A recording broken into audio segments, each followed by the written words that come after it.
What's up, Xtreme USA family? Strap in and crank the volume. Today, we're going into the sky, not for a joyride. We're going back to a moment where the air itself screamed, where metal tore like paper, and where a single choice burned itself into a man's soul forever. This isn't just another war story. This is about the unbreakable bond, the one rule you never break. You never leave your wingman. Ever.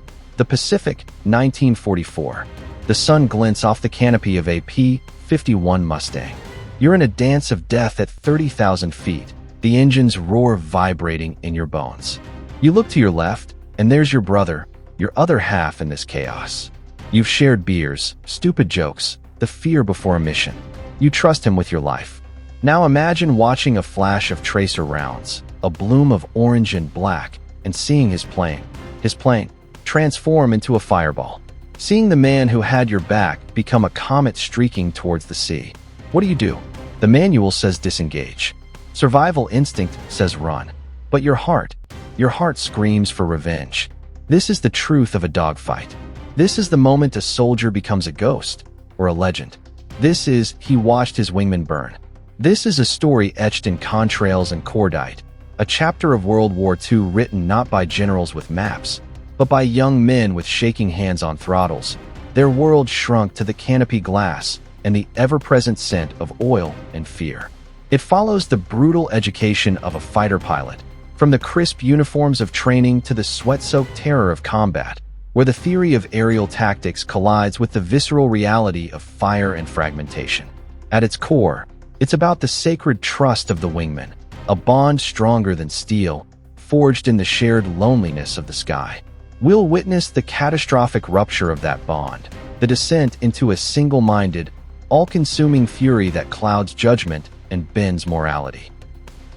It's a journey into the soul of a man who trades his humanity for vengeance, becoming a weapon of pure retribution, hunting the enemy with a cold, surgical precision that chills even his own allies.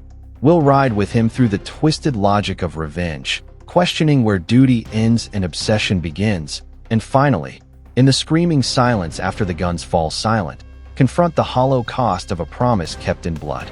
The sky remembers every scream, every burst of flame, and it offers no easy answers, only the echo of a simple, shattered rule: you never leave your wingman. The story doesn't start with the explosion. It starts on the ground, in the dust of a Texas airfield, under a sun that felt different, peaceful, forgiving. This is where they met. A couple of kids, really, fresh out of training, their leather jackets still stiff, their silver wings feeling impossibly bright on their chests. You had the farm boy from Iowa, steady as a sunrise, with hands that could gentle a horse or thread a machine gun with the same calm focus. And you had his wingman, a wisecracking city kid from Brooklyn, all fast talk and sharper grin, who could make you laugh even when the pre-mission jitters had your gut in knots. They weren't just assigned, they were fused. The instructors drilled it into them until it was deeper than religion. Your wingman is your life.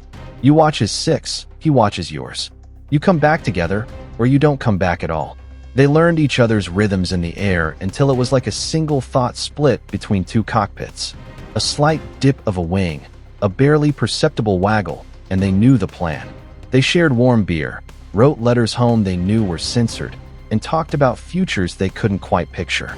It was a brotherhood built on trust, a fragile human connection meant to be their anchor in the vast, terrifying emptiness of the combat sky. They were the tip of America's spear, arrogant with youth and the power of the machines they commanded, the sleek, lethal P-51 Mustangs, all roar and grace. They felt invincible. They had to, because what was waiting for them across the ocean wasn't a training exercise. It was a meat grinder of flak and zeros, where the sky wasn't blue. It was a lethal chessboard, and the first mistake was always the last. Then, the world changed. The Pacific Theater wasn't a war, it was a different planet. The air here was thick, heavy with humidity and the constant, metallic taste of dread. The beautiful blue expanse became a predatory domain. One mission, it's just chaos that a serene escort flight erupts into a blur of crosshatch tracer rounds. The first time you see a Japanese Zero, it's not a plane. It's a flicker, a wasp, impossibly agile, cutting through formations with a grace that feels personal, insulting. Flak starts popping around you, not as puffs of smoke, but as savage black bruises in the air, each one a concussive fist shaking your aircraft. Your heart isn't pounding. It's trying to claw its way out of your throat. You're screaming inside the cockpit, but the radio's cool. Professional chatter is the only thing that leaves your lips. This is where the training either takes root or it evaporates. You learn to scan the sky not with your eyes, but with your whole being.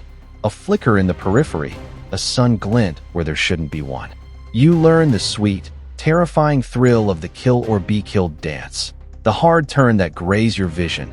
The G-forces pressing you into your seat like an angry god's hand. The sight of an enemy plane in your gun sight for 1, 2 seconds before your thumb mashes the trigger and the whole world vibrates with the sound of your own 0.50 calories. And through it all, you're constantly, instinctively, checking your wingman's position. He's your tether to sanity. A quick glance, a nod through the canopy, and you know you're not alone in this hell. You survive not just because you're good, but because you're a pair. You are a two-headed dragon of the sky, and your greatest weapon isn't your speed or your guns. It's the unspoken, ironclad promise between you. You will go home. Together. The bond between wingmen is something civilians can't ever fully get. It's more than friendship, deeper than family. It's a primal pact. On the ground, you might be different people, but in the air, you're one organism. You develop a language of grunts, clicks, and coded phrases over the radio. You know when he's nervous because his flying gets a little too crisp. He knows when you're tired because you lag half a second on a turn. You share everything. The last stick of gum, the coordinates of a rumored supply of real whiskey, the paralyzing fear you'd never admit to anyone else. You talk about home, but in vague terms, like it's a dream you're not sure you're allowed to have anymore. The night before a big mission, the silence in the barracks is louder than the engines. You don't say the big, sentimental stuff. You don't have to. A clap on the shoulder, a stay sharp tomorrow, a shared look that says everything. I've got you, no matter what. The vow is simple, absolute, and repeated like a mantra from day one of flight school. You never, ever leave your wingman. It's the code. It's the law. It's the only thing that makes the madness of hurling yourself through bullet-filled skies have any meaning. Breaking it is unthinkable. It's a sin worse than cowardice. It means you've let the chaos win. You've allowed the brotherhood to be broken. That promise is the anchor, the moral compass, the single clear line in a world of grays. It's what separates you from the animalistic fight for survival. You are a team. You are a pack. And the pack stays together, or it dies alone. This vow is the bedrock of everything. And when the bedrock shatters, the entire world falls into the abyss. The mission was supposed to be routine. Long-range escort for the big, slow B-29s heading to pound a target. But in the Pacific, routine is a curse word. They were high, the air thin and cold when the bandits hit. Not from below, but from a shelf of cloud above. The sun at their backs, the classic, deadly perch. The radio exploded. Bandits. 12 o'clock high. The formation disintegrated into a swirling, screaming furball. Planes banked and dove. Tracers stitching garish patterns in the blue. Our pilot, let's call him Captain Mike Ross, and his wingman, Lieutenant Danny Jinx Riley, stayed tight, a duo of fury in the maelstrom. Mike got a 0 on his tail, shaking him, rounds snapping past his canopy. Then Jinx's calm voice in his ear, I'm on him, lead. Brake left. Mike broke, and Jinx's Mustang shot past, guns blazing, saving his life for the 3rd time that month. They got separated for a moment in the scrum. Just a moment. Mike climbed, eyes desperately searching the chaos below. And then he saw it. A lone Mustang, with Jinx's distinctive Brooklyn Brawler nose art, trying to shake a determined 0 that had latched onto its tail. Mike screamed a warning, diving, but he was too far. He saw the 0's guns flash. He saw the strikes walk up the fuselage towards the cockpit. He saw the internal explosion, not a fuel tank, but something deeper. And then, the horror. A gout of flame erupted from Jinx's canopy. Not just smoke. Liquid, hungry, orange fire, engulfing the front of the plane. The Mustang didn't explode, it became a torch. It flew straight for a few more eternal seconds, a flying funeral pyre, before the nose dropped and it began its long, terrible, spiraling descent towards the endless sea. Mike's scream ripped his throat raw, lost in the radio static.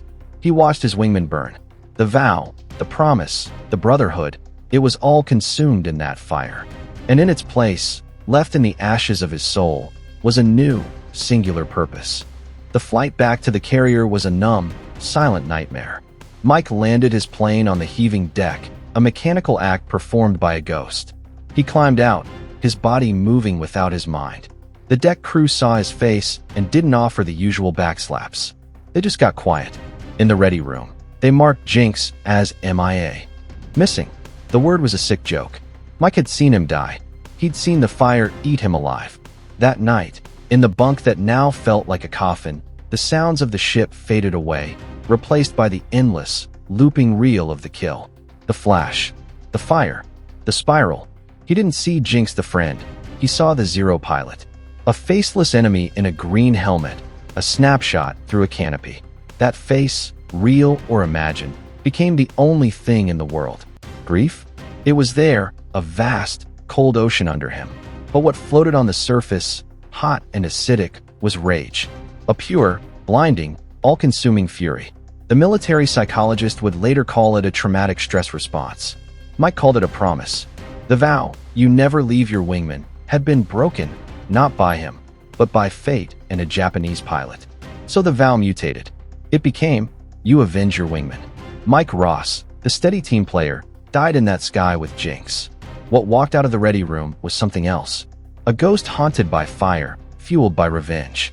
He stopped playing cards. He stopped talking about home. He studied combat footage of enemy aces with a chilling, detached focus. He ran his missions with a robotic efficiency, but his eyes were always scanning, not for threats to the formation, but for a specific silhouette of a Zero, for a specific kill marking he'd convinced himself he'd seen. He was no longer fighting a war for his country. He was on a personal hunt, and he was just getting started. Mike became a predator. His flying changed. Gone was the careful, defensive teamwork. He was aggressive, reckless, a lone wolf who just happened to fly in a formation. Command noticed. They saw the wild, unapproved dives, the lone pursuits that stretched fuel limits to the breaking point. He got chewed out, grounded for a mission. It didn't matter. The hunt was all he had.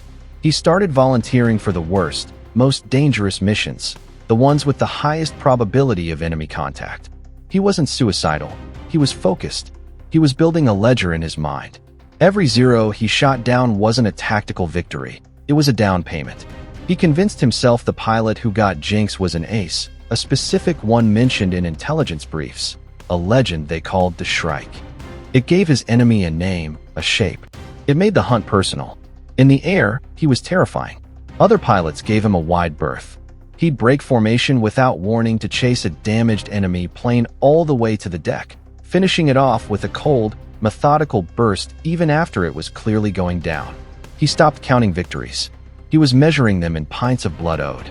The sky, once a place of brotherhood, was now a giant shooting gallery, and every enemy plane was a stand-in for the Shrike. He was the most effective and most dangerous pilot in the squadron. He was a weapon with the safety off, a guided missile with a heart full of napalm. He was closing in. He could feel it. Every dogfight, every glimpse of a fleeing Zero, was a clue leading him to the one who had lit the fire. And when he found him, he would return the favor. With interest. The intel was solid, a high-value Japanese convoy with heavy air cover, the kind of cover that would include their best, their aces. Mike felt a cold certainty settle in his gut. Today, the mission was a blur until they made contact. The sky filled with Zeros, but Mike's eyes were like radar, filtering out the noise. And then he saw it. A Zero, different from the rest. Slight markings, a faded insignia, flying not with reckless aggression, but with an eerie, economical grace. It moved through the fur ball like a surgeon, picking its shots. Mike watched it cut a Marine Corsair out of formation and send it smoking towards the water. The efficiency was chilling. That's him. Without a word to his new, confused wingman, Mike broke and dove.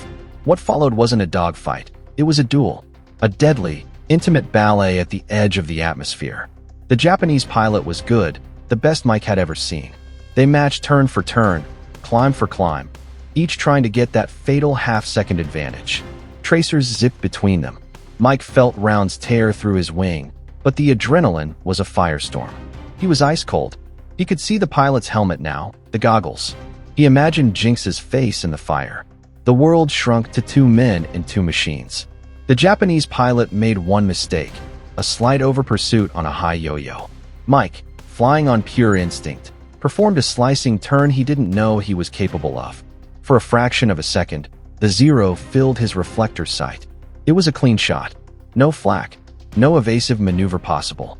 His thumb hovered over the trigger. This was it, the moment of revenge. The payoff for all the nights of hell, all the rage, all the pain. He had him. The Shrike was in his crosshairs. In that frozen second, with his enemy dead to rights, time fractured. Mike didn't see a faceless monster anymore. Through the canopy glass, he saw a man. A young man, head whipping around, eyes wide behind his goggles. Not with fear of death, but with the furious, desperate concentration of a fighter pilot who knows he's been beat. He saw the sweat-stained flight suit, the white scarf, a photo tucked by the instrument panel. This wasn't a mythical Shrike. This was a kid, maybe a university student, a son, a brother, a wingman to someone else, in another formation, in another piece of this insane war. The raging fire in Mike's gut guttered and died, replaced by a vacuum so vast it stole his breath. The ghost of Jinx didn't scream for blood in that moment. It was just silent.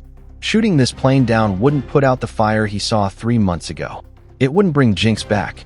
It would just create another burning wreck, another spiraling coffin, another ghost for some other pilot to carry.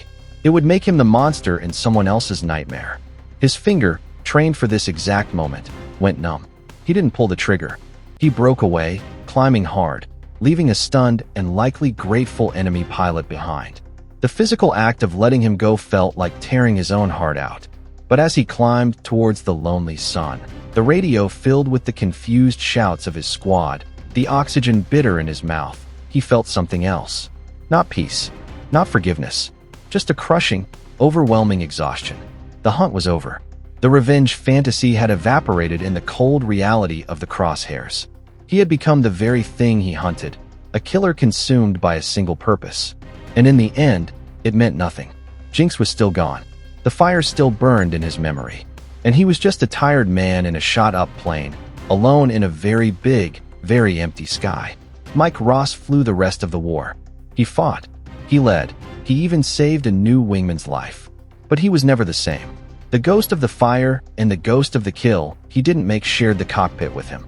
He came home to parades and handshakes, a chest full of medals, but they felt like they belonged to someone else. The hero was a shell. The war's real ending for him wasn't VJ Day.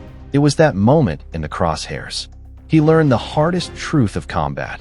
Revenge is a poison you brew for yourself. It doesn't heal the wound. It just injects the infection deeper into your soul. The vow, you never leave your wingman, was meant to preserve life, not justify an endless cycle of death. He had left Jinx the moment he let the hunt consume him. He'd left his own humanity on the tarmac. For years, the nightmares were constant. The fire, the spiral, and now, the face of the young pilot he let live. He carried the weight of two lives, the one he lost and the one he spared. The moral isn't that war is hell. We know that. The moral is that in hell, you have to cling to what makes you human, or the fire wins.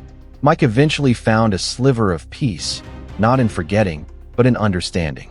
He visited Jinx's grave at the Punch Bowl in Hawaii every decade. He'd stand there, an old man, and talk to the kid from Brooklyn. He'd say the same thing every time. I never left you, brother. I just got lost for a while. The sky holds all our secrets, our courage, and our shame. It remembers the brotherhood. It remembers the burn, and it teaches, for those who listen, that the truest revenge is not becoming the monster that took your brother from you. It's living a life that honors his memory, with the weight of the sky on your shoulders, and your soul finally, mercifully, back on the ground. That's the raw, unfiltered truth of a dogfight. It's not just about machines and tactics. It's about the human spirit pushed to the absolute edge. It's about the bonds that save us and the choices that haunt us. If this story hit you in the gut, if you understand the weight of that promise, then you're part of the Xtreme USA family. We don't sugarcoat history here. We dive into the heart of the struggle, the sacrifice, and the incredible stories of those who faced the extreme. So do this for me. Hit that subscribe button and ring the notification bell. You don't want to miss our next deep dive into the stories they didn't teach you in school. Smash that like button if this video brought you into that cockpit. It helps this channel more than you know. Drop a comment below. What would you have done in Mike's shoes? Could you have pulled the trigger? Let's get a real discussion going. And most importantly, share this video. Share it with anyone who thinks they know.